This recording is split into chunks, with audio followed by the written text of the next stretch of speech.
चंडी मठकंडा में हरीश द्वारा आयोजित श्रीमद् भागवत कथा अमृत महोत्सव के चौथे दिन चंडीगढ़ से पधारे आचार्य दिलीप गौतम ने भगवान वामन अवतार, रामावतार और श्री कृष्ण जन्म की कथा का भावपूर्ण वर्णन किया।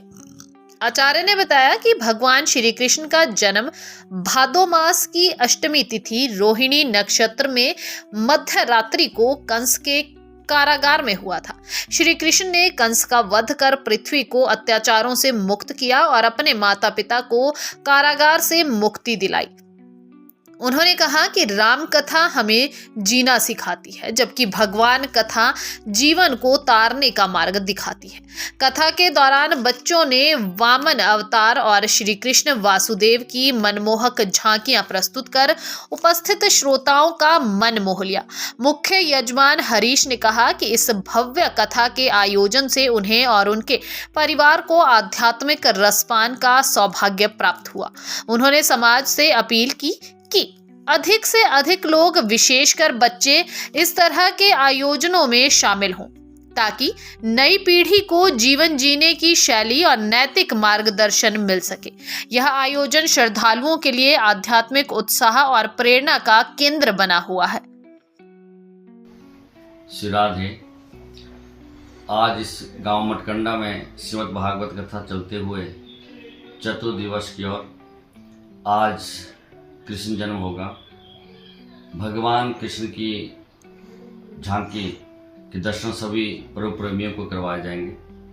ये भगवान की कृपा है और शर्मा परिवार के ऊपर भगवान की अनुपम कृपा है, जो हरीश जी जिन्होंने इस कथा का आयोजन करवाया है पूरे अपने परिवार के सहित बड़े प्रेम भाव के साथ। और भागवत हमें प्रेम भावना ही सिखाता है। भागवत श्रवण करने से अनेक प्रकार के जीवन में ज्ञान होते हैं।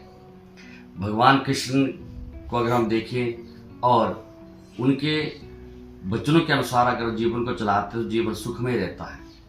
जीवन में अनेकों प्रकार के समय से गुजरना पड़ता है, फिर भी इंसान जो है भगवान भक्ति में अगर लगा रहे तो उसके सारे कार्य, सारे मनोरथ पूर्ण होते हैं। भगवान कृष्ण जो है अपनी लीलाओं में अनेकों प्रकार की लीला भगवान ने की। बड़े बड़े राक्षसों का वध किया जो इस सनातन को मिटाने के लिए इस धरा पर आए और सनातन को ख़त्म करने के लिए। सनातन जो है हमारा ऐसा है कभी ख़त्म होने वाला नहीं है, क्योंकि सनातन कब से चला हुआ है इसके विषय में कोई आज तक जान नहीं पाए। जब से इस सृष्टि का प्रादुर्भाव हुआ है और आज तक सनातन चला हुआ है और आगे भी जब तक सृष्टि है तब तक सनातन है। बाकी जितने भी पंथ चलते हैं उनमें लोग इधर उधर भटकते हैं, फिर भी अंत में आके अपने ही धर्म में पहुंच के सनातन का प्रचार करते हैं। भागवत श्रवण करने से हमारे जीवन में अनेकों प्रकार के लाभ प्राप्त होते हैं। भागवत हमें जीना सिखाता है। ऐसे ऐसे गुण भागवत में हैं कि अपने जीवन को कैसे हम बिताएं और क्या करें, जीवन को कैसे चलाना चाहिए, कौन से काम जीवन में करने चाहिए और कौन से काम जीवन में नहीं करने चाहिए, ये भागवत हमें सिखाता है। भगवान का जन्म कहाँ कारागार में हुआ, जहाँ डाकुओं को बंद किया जाता है, फिर भी भगवान हमेशा मुस्कुराते रहे। भगवान ने अनेकों लीलाएं की, कंस का उद्धार किया और भी बड़े बड़े राक्षसों का वध भगवान ने किया, लेकिन भगवान हमेशा मुस्कुराते रहे। ऐसी लीलाओं के बारे में ज्ञान अर्जित करने के लिए हम सनातन को बढ़ाते हैं और भागवत श्रवण करना चाहिए। यही हमारा जिंदगी का उल्लेख है। अपने छोटे बच्चों को भी सनातन की ओर आगे बढ़ाना चाहिए।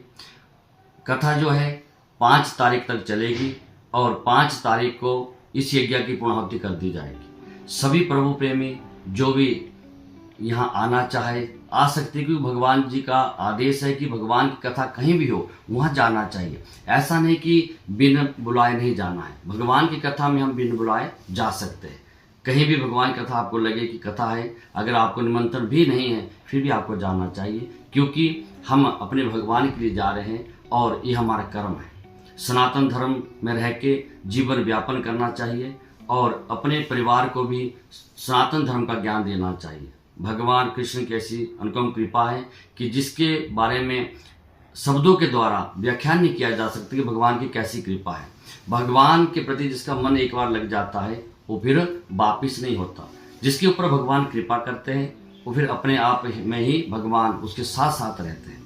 भगवान के धाम वृंदावन के दर्शन करने चाहिए, और जहाँ जहाँ कहीं भी कथा होती है वहाँ साक्षात वृंदावन बन जाता है। यहाँ भी कथा चली है मटकंडा में, तो यहाँ भी पूरा वृंदावन का ही यहाँ पे समय चला हुआ है। भगवान स्वयं अपने आप आते हैं, और सुबह जितना भी मूल पाठ होता है उसकी कथा बाद में की जाती है। कथा का समय 2 बजे से है, और सब पर्व प्रेमी आए, और यज्ञ की पूर्णाहुति जो है 5 तारीख को होगी।